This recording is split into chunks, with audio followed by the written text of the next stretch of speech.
Good afternoon, ladies and gentlemen. Welcome to the INVERCLYDE live stream.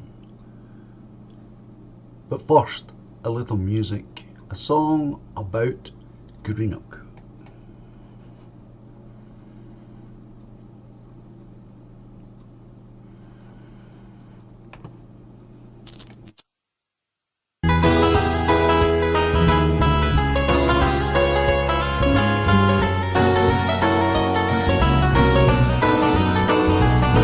There once was a good time when we built all the great ships here. But that once time is our lost time now. That is our yesteryear.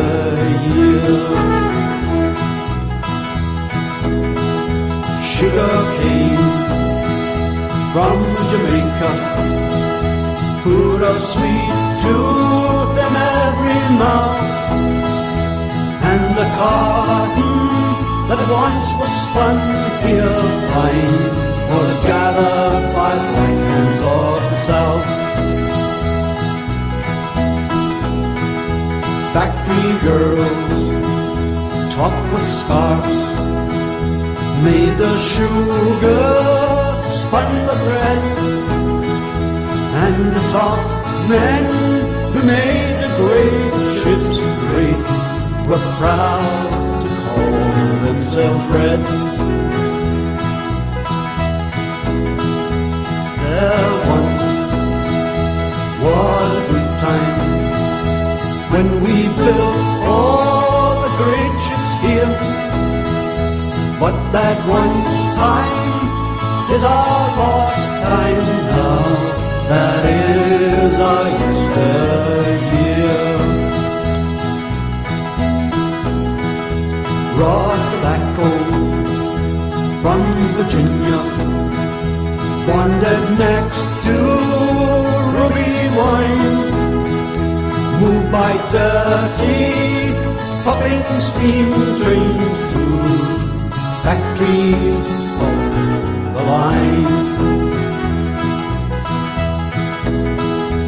Good roads from Port Glasgow, cooper barrels for the whiskey trade. All the world knew that the legend claimed the best ships were always Clyde made.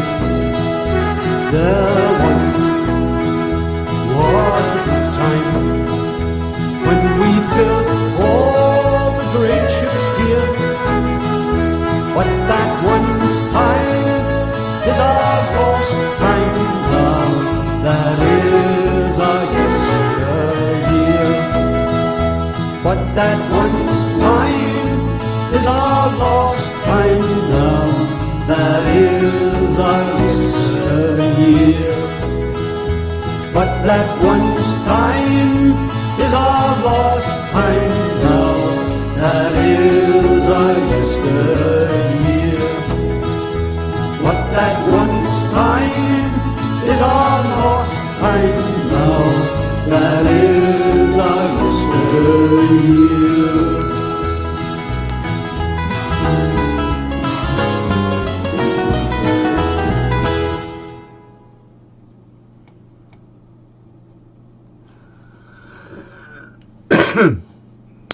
Good afternoon, folks. Good afternoon. It's the Duck. Thank you for coming along. This will be, as far as I will be able to make it, a short live stream. I don't intend to spend 2 hours on a Sunday afternoon talking about local politics and local matters of concern. For those who don't know me, my name is John Davidson. I'm a member of the Pensioners Party, and I will be a candidate in the upcoming town council elections on the 5th of May this year, I will be standing in Ward 4.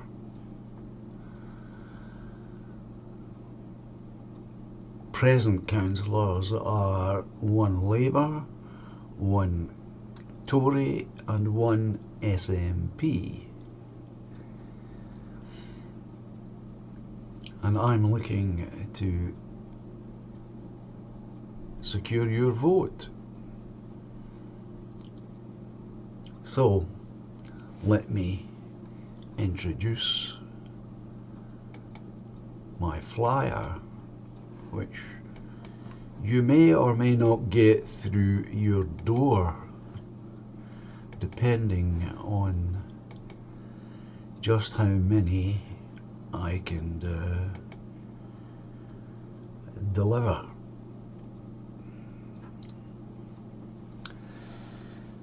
Pensioners Party is a new party. It was formed last year on the 20th of August is the official date we came into being. We are fully registered with the Electoral Commission, which allows us to stand for local elections, national elections in Scotland, local and national elections in England, and local and national elections in Wales. So we are a fully registered party, and we will be championing not just retired people, people who are on state pensions, but all working people.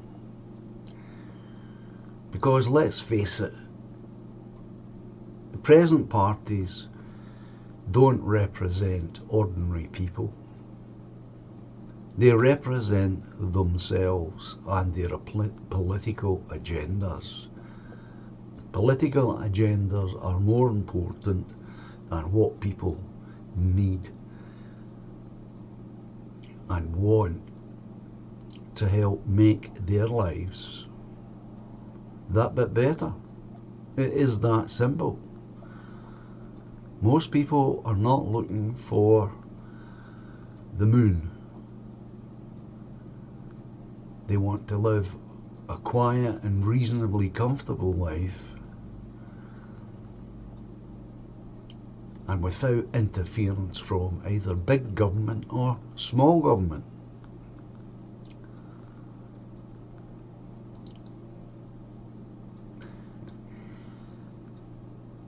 As an ordinary person myself, and as a retired person, I know how difficult it is to go from one week to the next week. I really do.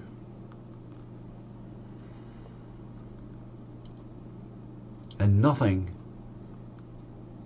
either SNP in Edinburgh or local councils seem to be able to make that any easier, because, as I say, they are only interested in top-down agendas. Whereas our membership, being ordinary people, we are determined to make life better for the majority. And let's face it, ordinary people are the majority in every country, not just Scotland, England and Wales.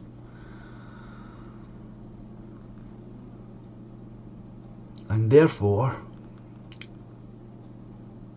it's incumbent upon us to dismiss, abolish anything that smacks of agendas.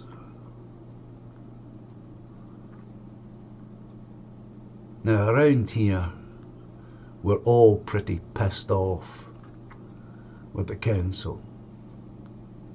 I'll show you a photograph here that I have sent to me. I'll just take that off and show you a photograph. And I know that most people in the town are pretty teed off by this, so you can see it properly.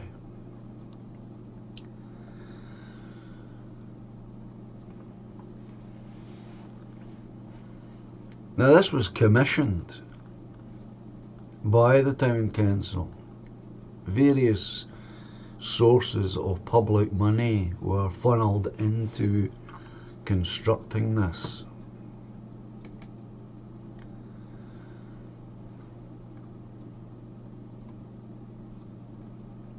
No one, of course, was asked if they agreed with the construction and the cost of this thing. It's meant to be a memorial to the 200 or 300 years of shipbuilding that once went on here. Now I object to this on various levels.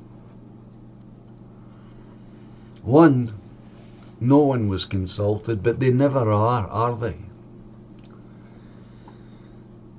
They don't even attempt any kind of consensus amongst the people of the towns.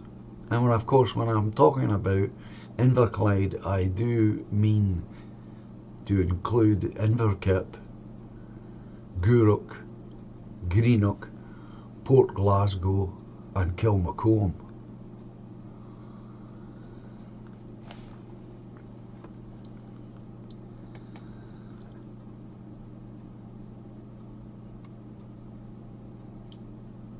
We have a critic.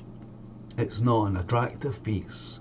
And I haven't heard anyone say that they like it.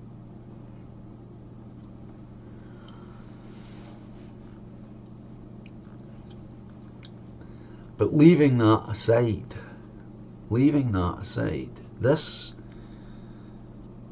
construction apparently was immediately over budget because the artist apparently made it bigger than it was supposed to be.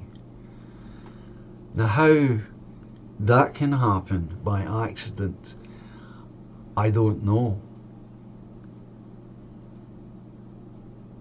This is supposed to be a professional artist who was commissioned to do a piece X amount tall, and somehow it became bigger as he made it.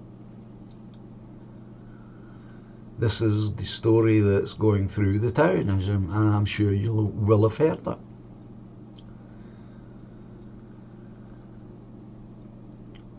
And because it's bigger than it was commissioned, it's more expensive. As if it weren't expensive enough, I am told. And unless I become a councillor, I will not actually get access to the full cost of this. But the rumour mill has it that it's close to 250,000. Now whether that's an accurate figure or not, I don't know. But to some extent it doesn't really matter. Let's give them the benefit of the doubt and let us say that it's 150,000. Did Inverclyde really need to spend 150,000 or so of public money on this? when we have massive problems in this area with suicides amongst young men. At one point, the average suicides in any given year is 17. Now that's a terrible, terrible waste of a life.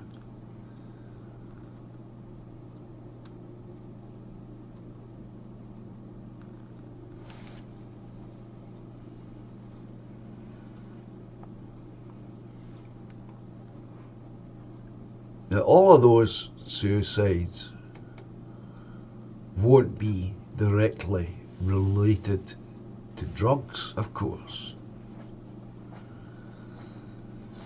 But consider what might have been able to have been achieved in that area if this public money hadn't been spent on this monument. And that's on top of the other huge amount of money that has been recently spent on creating a cycle lane that runs from, I believe, Cardwell Bay all the way along Eldon Street and turns into the Esplanade, and then comes up at Campbell Street and onto Brome Street and along through Grey Place, causing massive traffic congestion. I have been told by my neighbour that 2 or 3 weeks ago he was sitting at the traffic lights at Grey Place and behind him was an ambulance. And the ambulance couldn't move in any direction because of the congestion, because of this newly created bicycle lane. And when you speak to the taxi men, they all have the same complaint. It's caused nothing but congestion on a perfectly fine and wide road that's been there since I can ever remember, and before my time. Those wide roads were made for a reason.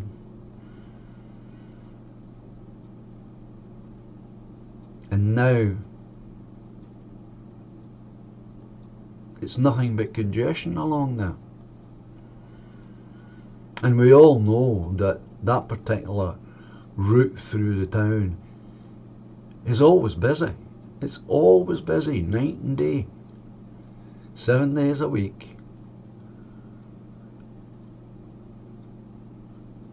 To accommodate how many cyclists?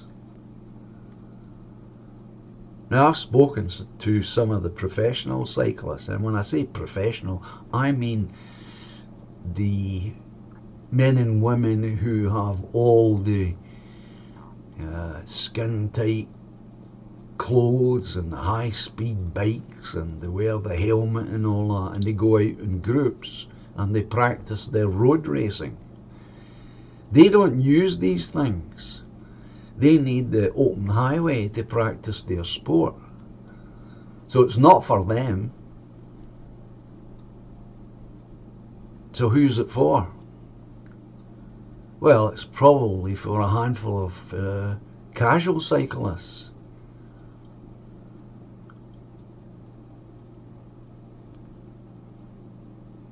You don't see many young boys and girls on cycles anymore. Haven't done for many years. So who is it all for? And let's be honest, folks, it won't be there for very long before they want to extend it. And I've already heard whispers about this. They want to turn it into West Blackhall Street. Rip it up, rip West Blackhall Street up and put down a cycle lane. And if there isn't a good case for insanity, I don't know what is. And again, it's a huge cost. Was a huge cost, and it will be a huge cost, no doubt, to maintain it.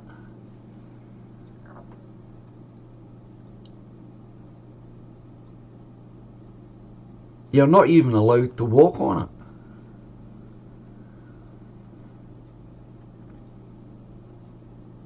It's purely for cyclists. But where all of that goes wrong is because if you've ever been abroad and seen a proper cyclist lane, not only is there a cyclist lane and then a normal road width to accommodate normal traffic, the cycle lanes have their own traffic lights. It's properly built. It was built at the time when these towns and cities were being built in Europe. This is where this comes from. People have seen this in Europe and they want to have it here. But we don't have that history. We don't have that social attitude of using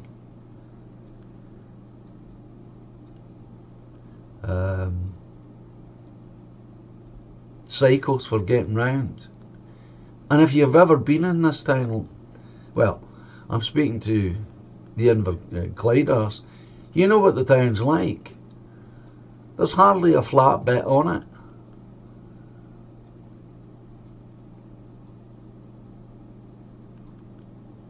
It's not like Europe. It's not Holland. I see bicycle parks that were put up not too many years ago, and I've never seen a bicycle parked in any of them. Because we don't have that culture.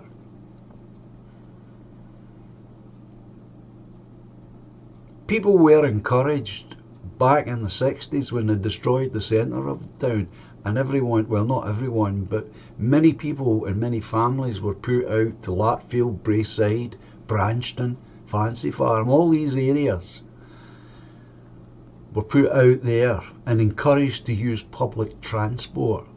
Then they were encouraged to use cars, and now they're being scolded because they've got cars. We never had in Scotland, anywhere in Scotland, the culture of bicycles in the sense that we have it in Europe. That's a vanity project that we're paying for, so that somebody who is on the council or was on the council can say, oh, I brought that to the town. And that's what is meant when you use that term, vanity project. Somebody wants their name attached to it.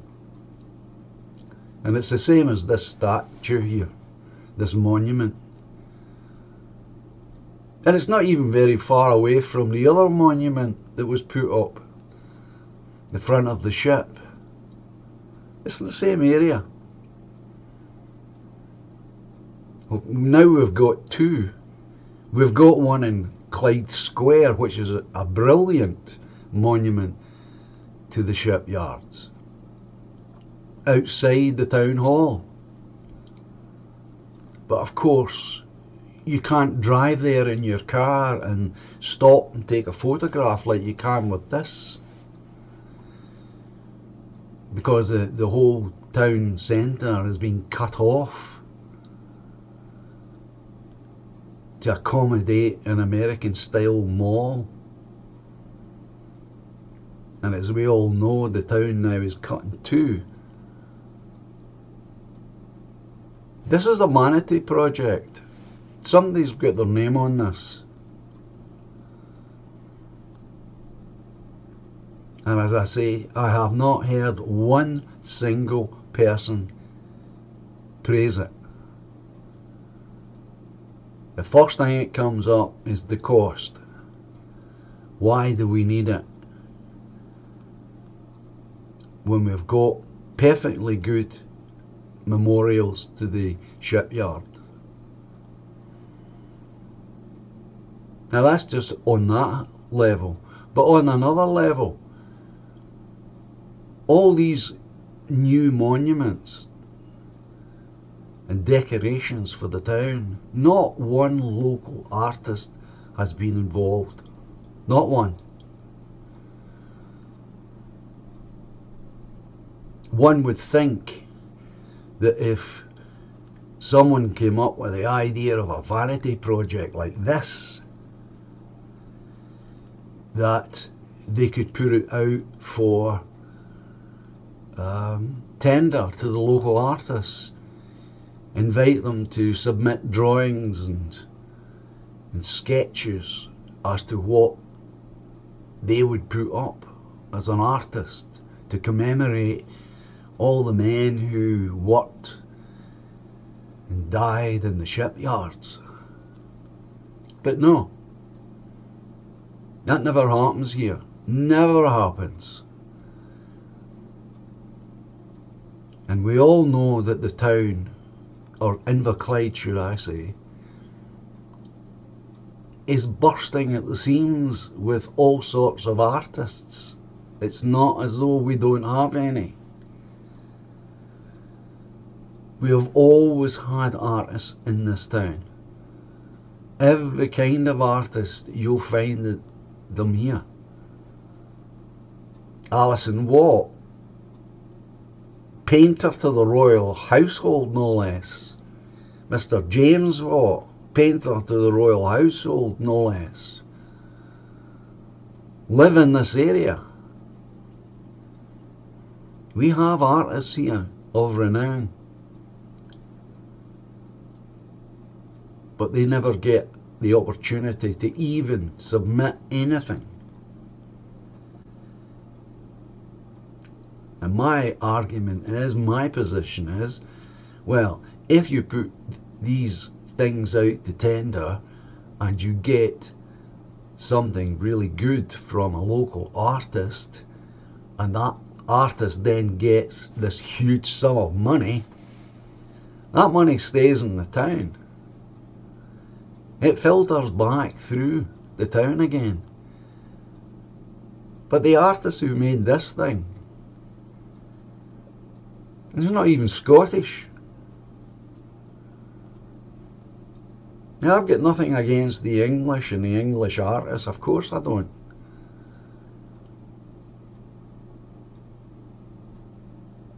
But why not put it out to tender? You could put it out to tender, and let's assume then that the drawings and sketches and whatnot, or even models, I'm sure some of the artists would make little models of their ideas. Let's assume then that none of them are good enough. It's decided that none of them are good enough. Well, at least they would have had the opportunity to submit, whereas they never do. They're not consulted, nothing. It just automatically goes elsewhere.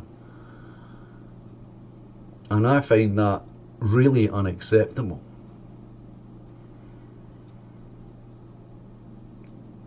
And I know that's the talk of the town at the moment, is this statue. Now, there's nothing we can do about it.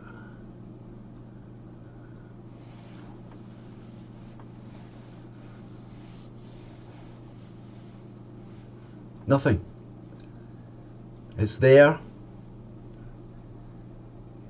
It's in place. And no doubt the artist has got his or her money.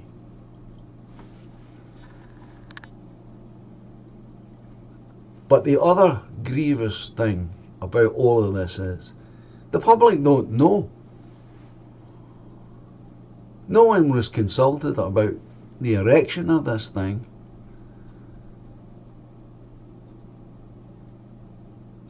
The first we found out about it is when it's going up.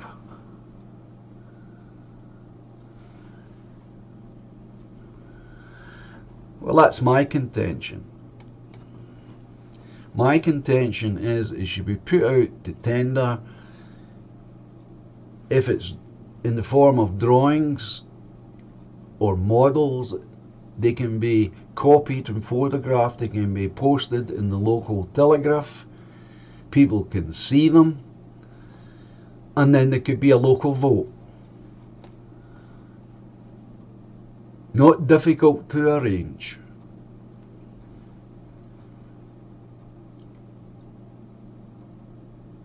And whatever one is considered to be the most suitable or the most eye-catching or the most relevant can then be given over to the artist to go ahead and make the thing. Or have it made under that artist's supervision. That's what should happen. But nothing's ever going to change, ladies and gentlemen, in any of the towns up and down the land. Nothing is ever going to change until we put the professional politicians out of business and instead put people like ourselves in their place. And that's where the pensioner party comes in, because all our members are just ordinary people. There is no secret person behind the pensioners party with a large bank book. The party is funded by the party members and donations. So therefore we are beholden to no one. So if I am elected to the council, then I will be voting in every issue, every item on the agenda, from the point of view of what I think is best for the people of the town, not what's best for my party. They will, and I would argue, of course, that they'll be one and the same thing.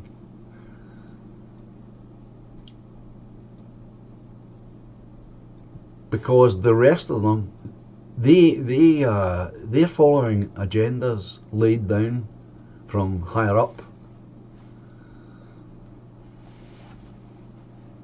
Just like that statue. That came from higher up. There's no doubt greasing palms along the way to who gets the job, who got that job in the first place. Somebody knew somebody to get that work.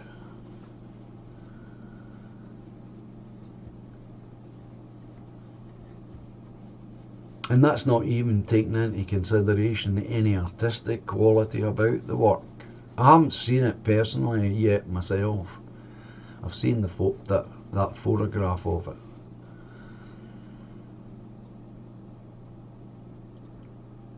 But when I think of the amount of young men that are presently languishing in local prisons on relatively short sentences for relatively low crimes, low in the sense of damages. Most of these young men are going in because they get caught stealing to buy drugs, or they get caught dealing a bit of marijuana, or perhaps more. But the point is, when they come out, they've got nothing.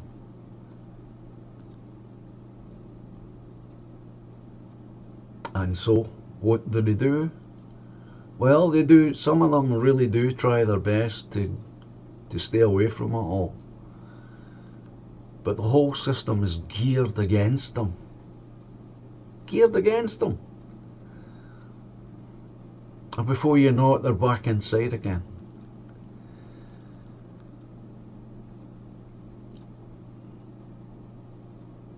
They went back to their old buddies, and their old buddies are doing what their old buddies always do, and they get dragged in. And before you know it, they're getting caught again for some semi-petty crime. And back they go. And what makes it even more tragic is a lot of these young men are actually fathers. They've got babies with girls in the town. And that means that those children have it's an interrupted childhood. Their dad isn't there all the time. He's there, he's not there. That's bad for the child. It's bad for dad, it's bad for mum.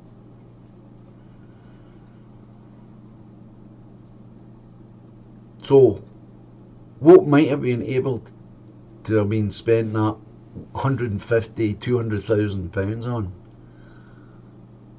to help people like that, who only need a little bit of money to get them up and running.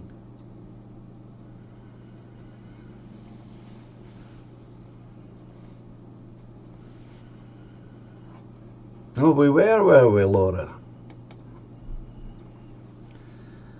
We were given a choice between a few sculptures to pick from. This is the one that was chosen. Well, you know more than I do, my dear. Yes, but again, the work isn't here.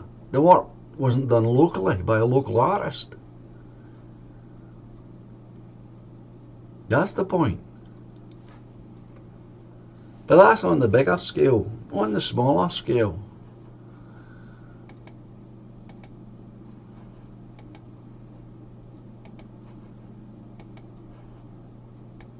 I'll go back to this.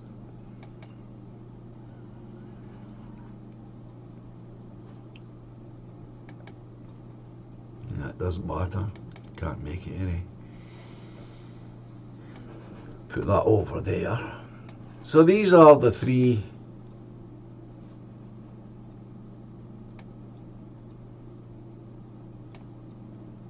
points that I'm standing on. Remove all taxes and charges on garden rubbish collection. That's the brown bin, folks.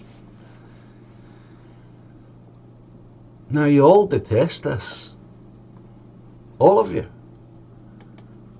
Everybody's complained about it. And what's happened? Well, we know what's happened. Some people, a few, have paid it. People who have been frightened what might happen to them if they don't pay it. So some people have paid it, and some people have refused to pay it. But what happens if you don't pay it? Well, you don't get your brown bin emptied. So what do you do if you've got a garden or a square of grass?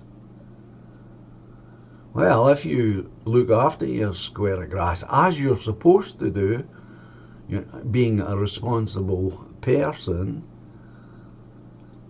well, I know what's happening. We all know what's happening. The cut grass is getting put into black plastic bags, tied up and put in the grey bin. We know that's what's happening. So they're forcing you to either pay the thing or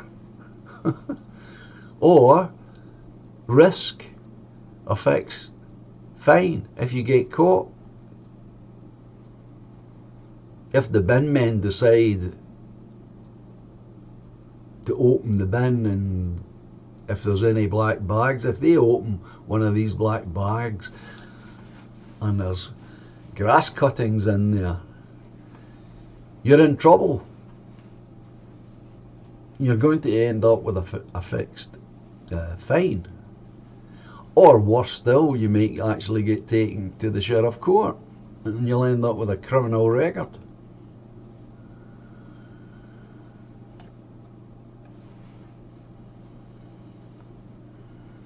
Well, this is what happens, Duck.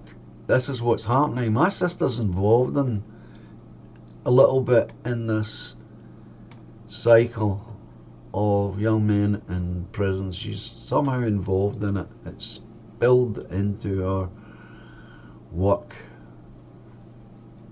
And that's how I know about it, how desperate it is. Now, here's the point about the brown bins. We've got a brown bin, we've got a blue bin, and we've got a grey bin. The grey bin is for general household stuff. The blue bin's supposed to be for cardboard and plastics. And the brown one's supposed to be for the garden. Well, it would be in the Telegraph, of course. So she's telling me that it was done through the Telegraph. You got a choice, but I'm still saying it started in the wrong place. It should have been started at the local artist level. There are tons of local artists in this town. So let's get back to the garden rubbish now. We all pay council tax. And included in that council tax is bin collections. So why are we paying an extra, it's over £30 here now for this?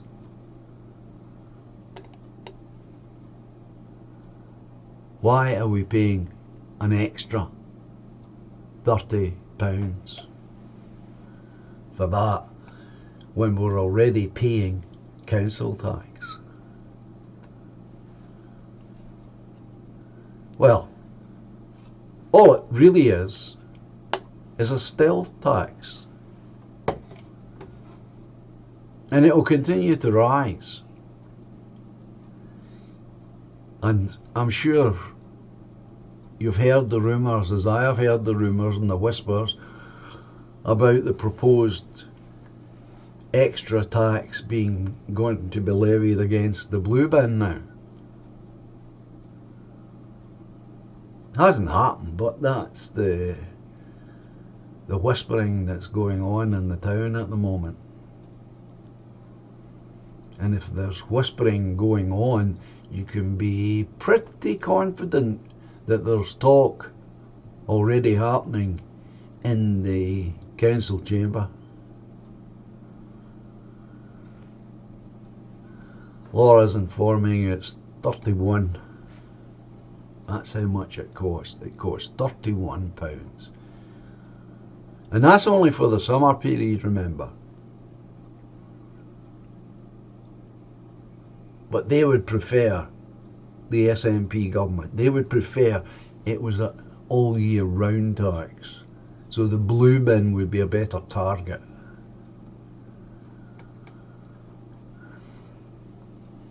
But that allows them to stand up in Edinburgh and claim that they haven't put up council tax for X amount of years. Well, it's true, they haven't. We'll give them that. That is actually true. But what they have done is they've introduced these stealth taxes. And that's one of them. And I say, no, it's not good enough. That has to be abolished. Now, no doubt they have covered their backsides as far as the law is concerned. And that's why I worded it the way I worded it. Simply because I don't know what they call it. Is it a charge or is it a tax? I call it a tax.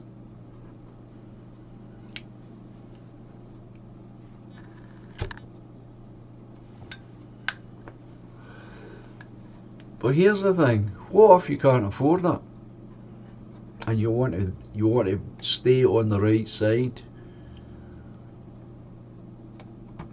You don't have to be an old person not to be able to afford that.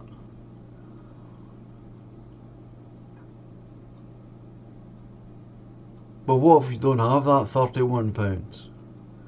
Or if you pay the £31, you don't then have money for food? And don't think that's an impossibility, because it isn't. We've already got a situation in this country where poor people are choosing to eat or choosing to heat the house come winter time. We know that. That's a fact. It's not an opinion anymore. It's a fact. This extra charge falls into the same bracket in my view. It has to go. But it will not be removed until we remove the councillors who allowed it to happen. That would come from the SNP downward. It would trickle down to council,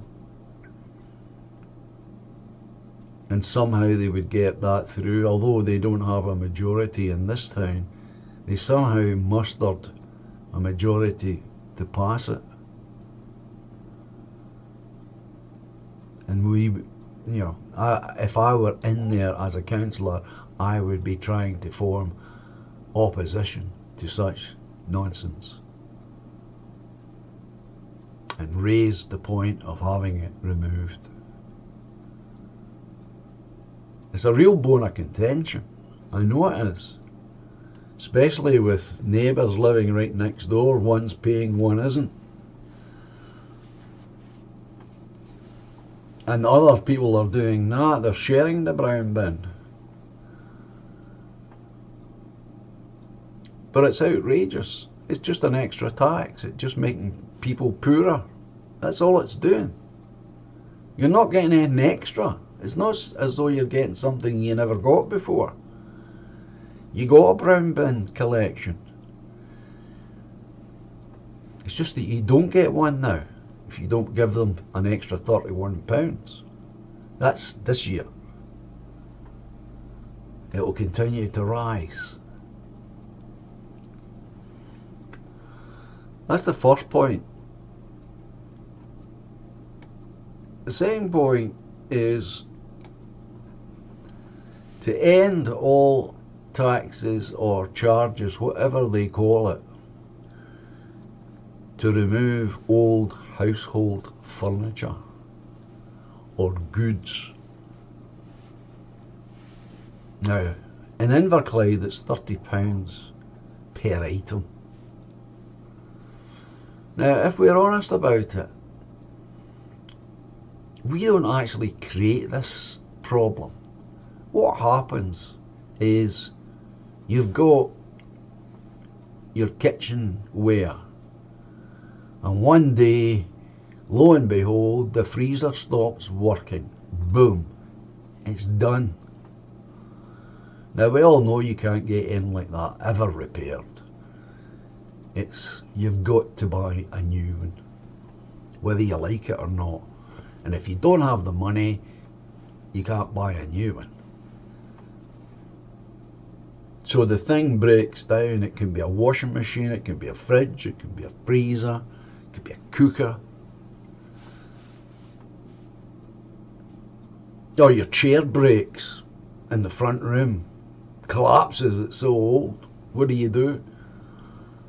Well, you put it outside the house, don't you? Because that's all you can do. You don't have extra rooms that you can use as a storage area. So you put the goods outside. And now you have to pay to have it removed. Or, if you've got transport, you can try and dump it somewhere and make the place look awful, unsightly. And we don't want that. We want the place, the area, to look nice, or as nice as it can look, which means we don't want old three-piece suites and furniture dumped by the wayside, by the roadside, or on the beach.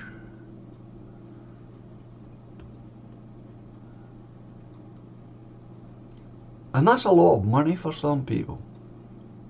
£30 per item.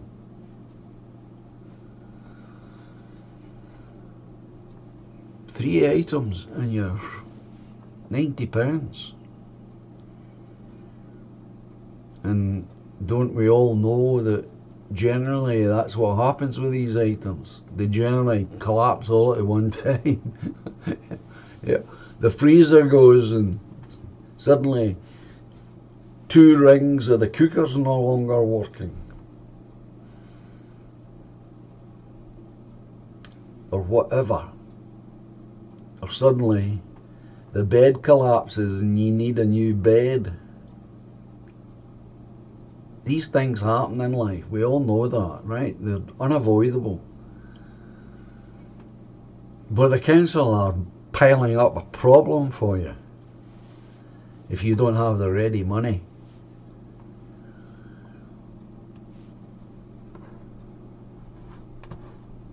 National Forest. Broken household items, National Forest. So I'm saying that has to be abolished. Now here's how I would see how that would work. Right. You've got a fridge. Doesn't work anymore. It's too old. So you disconnect it and you put it round the back of the house.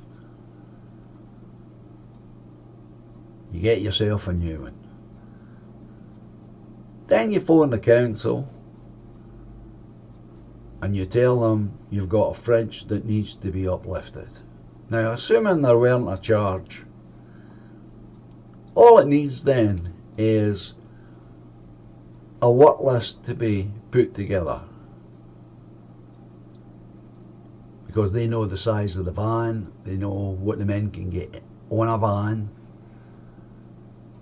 and they make up a list that will fill the van. And they have an approximation of when that's going to take place. And they don't even have to ring you back to tell you they're coming. They don't. And the driver and the other man or 2 men, however many is in the van, they take the list, they go to the address, they pick up the broken goods, stick it in the back of the van, and off they go round collecting stuff. Bring it back to Pottery Street and dispose of it in the normal way. Now, they used to do that. They used to have empty skips at certain places in and around the area where you could take old items, if you were able to carry them, of course,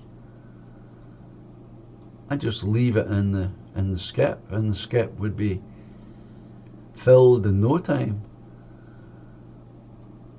A new one would arrive, and a new empty one would arrive, and the old one would be carted away to Pottery Street.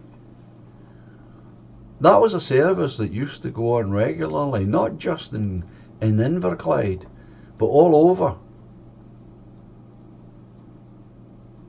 So we suddenly went from having a service to a business.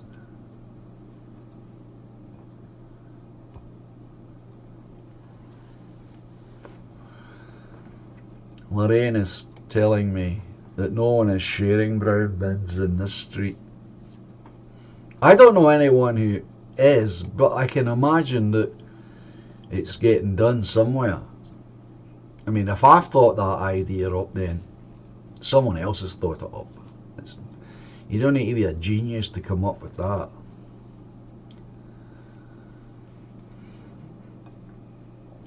So it will be happening, but that's not the point. It shouldn't be necessary, is the point.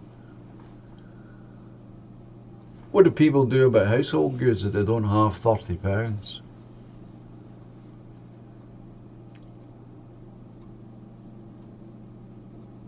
Well, it lies round their back green, or worse still, it'll be in their front if they've got anything of a front.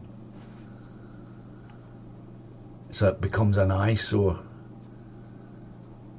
And if it's something like, well, it doesn't really matter what it is, it's going to attract bugs and creepy crawlies of all sorts, which is not good. It needs to be abolished, and that has to be returned to a service once more.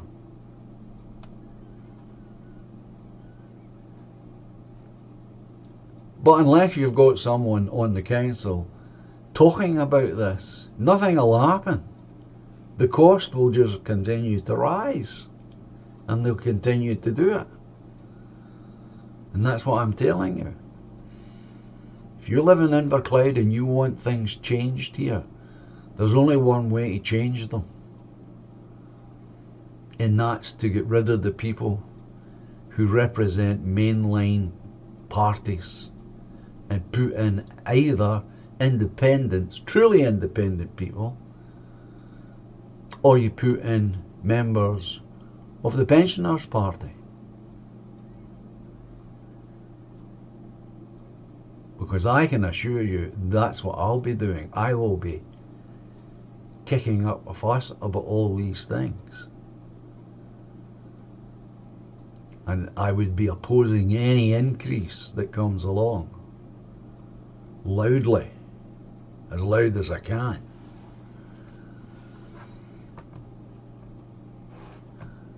And then the last point, which is the most grievous of all of them, is end all the hidden, and they are hidden, folks, taxes and charges on headstones in the cemeteries.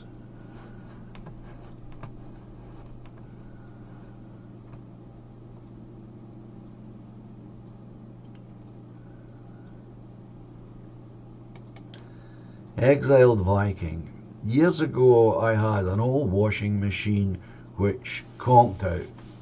I dismantled it piece by piece and took it to a skip nearby in the dead of night. The skip was being used by local builders. Yeah, I take that point as well, but again, you've got to remember, Exile, not everyone is able to do it physically, right? When people get on a little bit, and I don't mean my age, but once you get to about 50 onward, things become a little bit more difficult to do physically.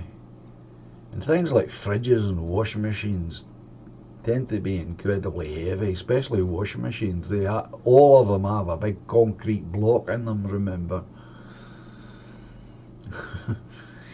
And what about, some older person, not elderly like me, but an older person on their own, strapped for cash, unable to do that. And what if you don't have a builder next door to you, and if you don't have transport, what do?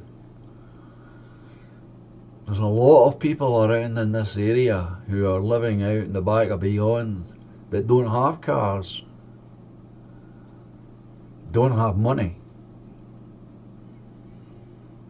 But if they've got a fridge or a cooker or anything like that, it will break down. Eventually it will, and then they'll have to put it out the back.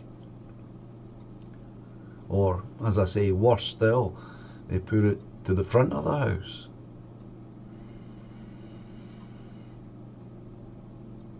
And that just becomes unsightly. It's unsightly for them, and it's unsightly for anyone else in the immediate area. And we don't want that. We want our country to look as well as it can look. Our towns to look as well as they can look. And that means collecting stuff from people that is no longer required because it's done or broken. It's part of a service. We have to get back to the idea of service. What does the council stand for? It's to provide and organise required services to the people of Inverclyde. That's its purpose. That's its function. It's not there to come up with grandiose schemes that people can put their name to or a political party can put a label on. That's not its function.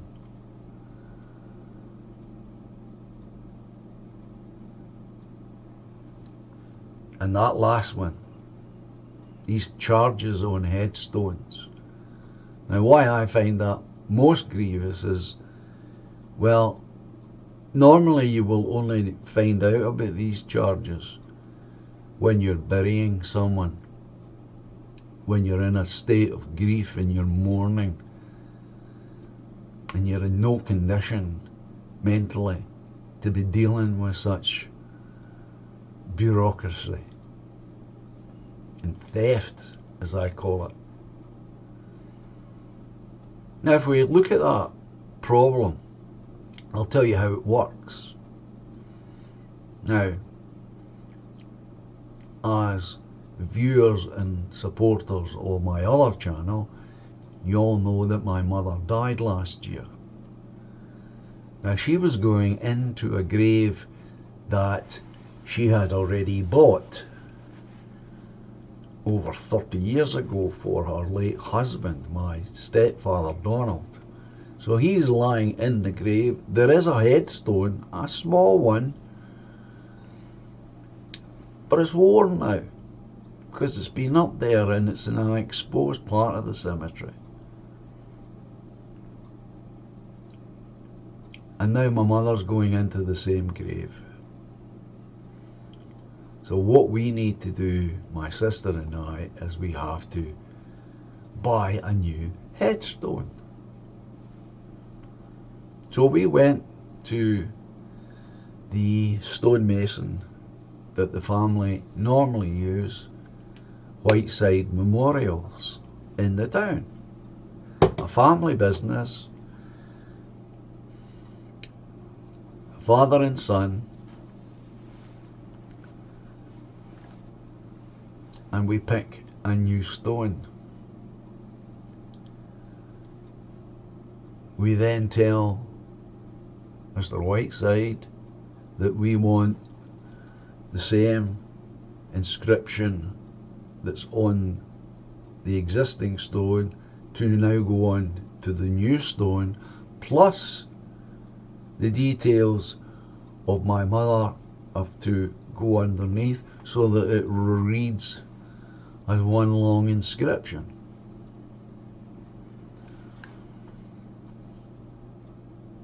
Fine. We picked the stonemason tells us how much the stone is, how much it is going to cost us to be engraved. And that's fine. Then he tells us that there is a council charge of £150. Well, what's the £150 for? Well, they claim it's for administrative work, but that can't be true, because they already have someone who is in a job, and their job is to keep a record of the plots, who's in them. Now that plot existed, so it's recorded. I have the deeds for it. It's got a number. The undertaker tells the council that my deceased mother is going in the same plot.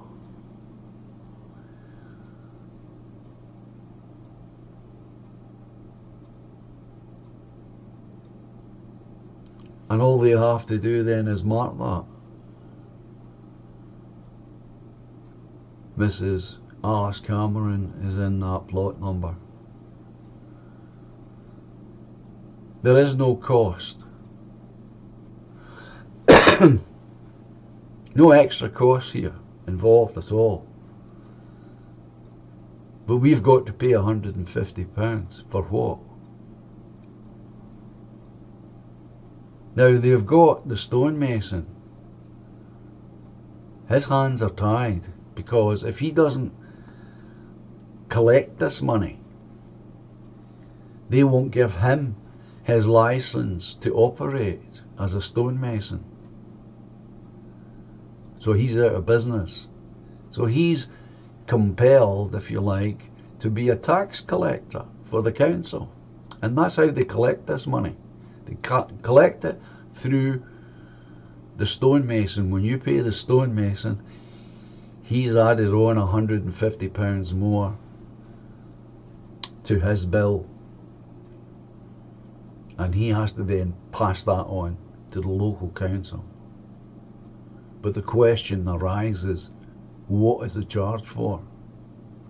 Well, it's not for anything. It's a hidden tax.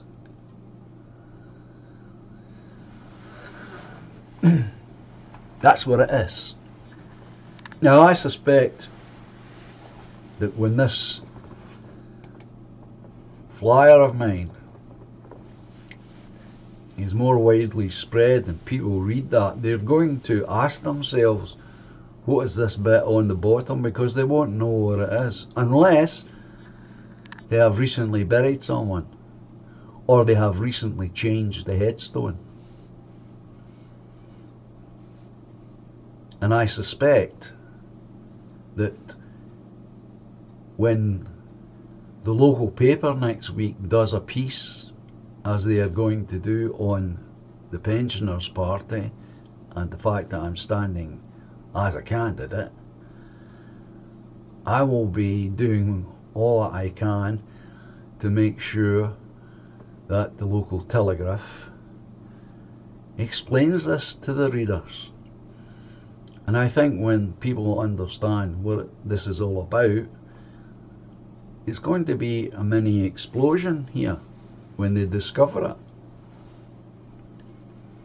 And that's the way it should be.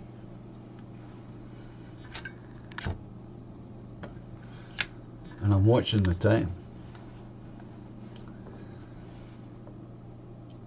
I think this is potentially local dynamite, this about the headstones, because people just don't know it.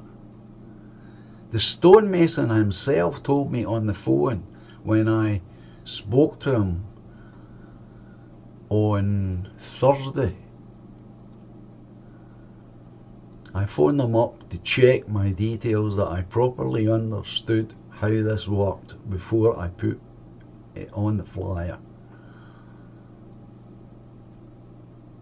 He told me that in Edinburgh it's over £550. So this is not just a local thing. What it looks like to me, folks, is they pick a little quiet council somewhere, introduce something new, some new stealth tax somewhere, watch to see what reaction they get. If they don't get any adverse reaction from the general public, and why would they when no one's being told, they just then spread it throughout all the councils.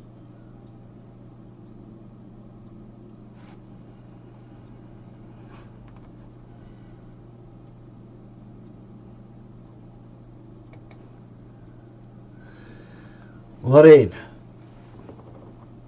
Mum checked local council charges 2021 to 2022 and the cost of 1 to 5 items is £25.35. 6 to 10 items is £50.75.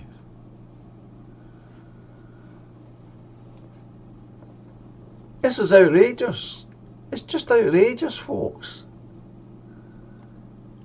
It's tax. They're crushing us into the ground, for goodness sake. Who can afford these?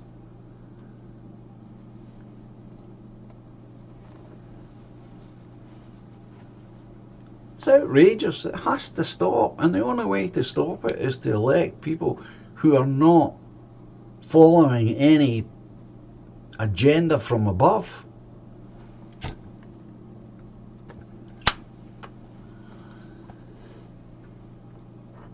I've only managed so far, because I only got them on Friday, the flyers. I've managed to hand a few out as I was making my way home. That's what I did. If I encountered someone, I just gave them one. And I could see that it was the bottom point that they were looking at and reading, and they clearly didn't understand what it meant. Of course they wouldn't know. The only reason I know about it is not because my mother died last year, but over 10 years ago I found this out. When my mother decided she wanted to change my father's headstone, and that's when we discovered it. And at that point it was £30. It's now 150. When my Auntie Famie died, it was up to 80. Now it's 150, and it will continue to rise. And you will only discover it when you're at your lowest emotionally, and you're trying to deal with the death of some loved one, someone who's really close to you, and you're burying them, and then you get confronted with this. And at that point, you're not going to say anything, you're not going to argue, you're not going to do anything, you're just going to pay it. If you've got it. And that's what they're counting on. The fact that you will not know about it until, as I say, you're burying somebody. And that's what I noticed. People read it very quickly, because it's designed to be read very quickly, the flyer, until they got to that bottom point. Nobody asked me, of course, but they will. And when it sinks in, when they understand what I'm talking about, they'll be outraged, and rightly so. And that's why it's there. Not just to harvest votes, because it is an outrage. It shouldn't be there. Because if you think about it, and this is the way I've explained it to a few people, it's actually an erosion of private property as well. Because the contract that you take out with the stonemason is between you and the stonemason. You pick a stone, you tell him what you want cut into that stone, he gives you a cost, and you pay that cost, he provides the stone with the inscription on it. Now at that point, if you wanted to prove that this is private property, you could then say to the, and not that you would, but you could then say to the stonemason, oh no, I don't want it delivered to the cemetery. I want you to deliver it to my house, because I want to put it up round the back.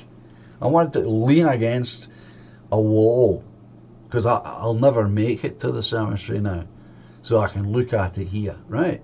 And that's just a daft way of looking at it, but it makes the point that this is a piece of property that you've bought. That belongs to you. That stone is yours. Where does the council come in and demand £150? Where is that? That's an erosion of private property. And they're getting away with it all over the country. On my other channel the other night, Treble M said it's a lot more in central London. Why should it be? Why should it even exist?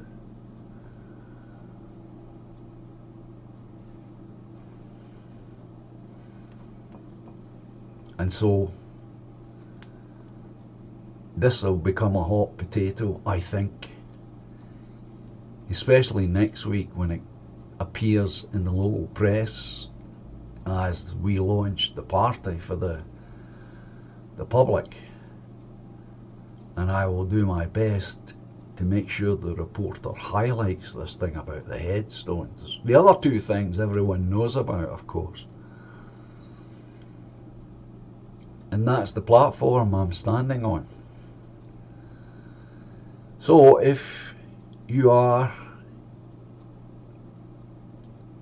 a resident of Ward 4, I'm asking for your support, for your vote. And if you're not, then thanks for your support on the channel today. I appreciate everyone who's come, because I'm closing up now. I told you I'm not going to do very long live streams on this channel. I will go over these points again and other points the next time I'm on. And this will be known as the INVERCLYDE live stream.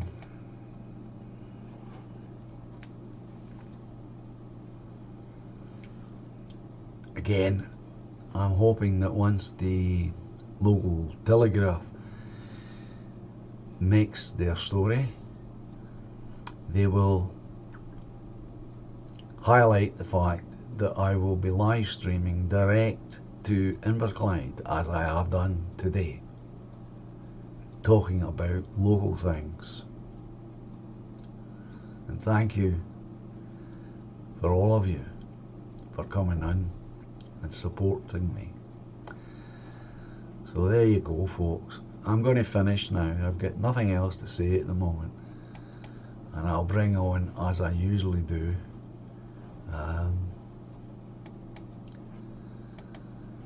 so I've got my what will become the theme music for this channel. Song called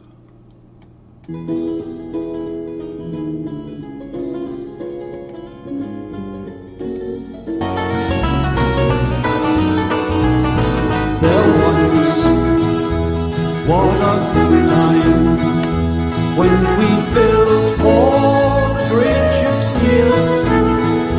But that one's time, so I will say adios for one. that is our yesteryear. Sugar cane from Jamaica, put a sweet tooth in every mouth, and the cotton that once was spun here fine was gathered by black hands of the South. Factory girls, topped with scarves, made the sugar, spun the thread, and the tough men who made the great ships great were proud to call themselves red.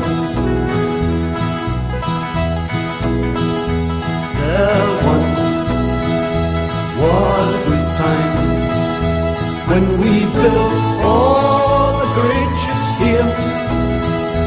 But that once time is our lost time now. That is our yesteryear. Raw tobacco from Virginia, wandered next to ruby wine, moved by dirty puffing steam trains to factories of the line. Good roads from Port Glasgow, Cooper barrels for the whiskey trade. All the world knew that the legend claimed the best ships were always Clyde made. There once was a good time when we built all the great ships here. But that once time is our lost time now. That is our yesteryear. But that once time is our lost time now. That is our yesteryear. But that once time is our lost time now. That is our yesteryear. But that once time is our lost time now. That is our yesteryear.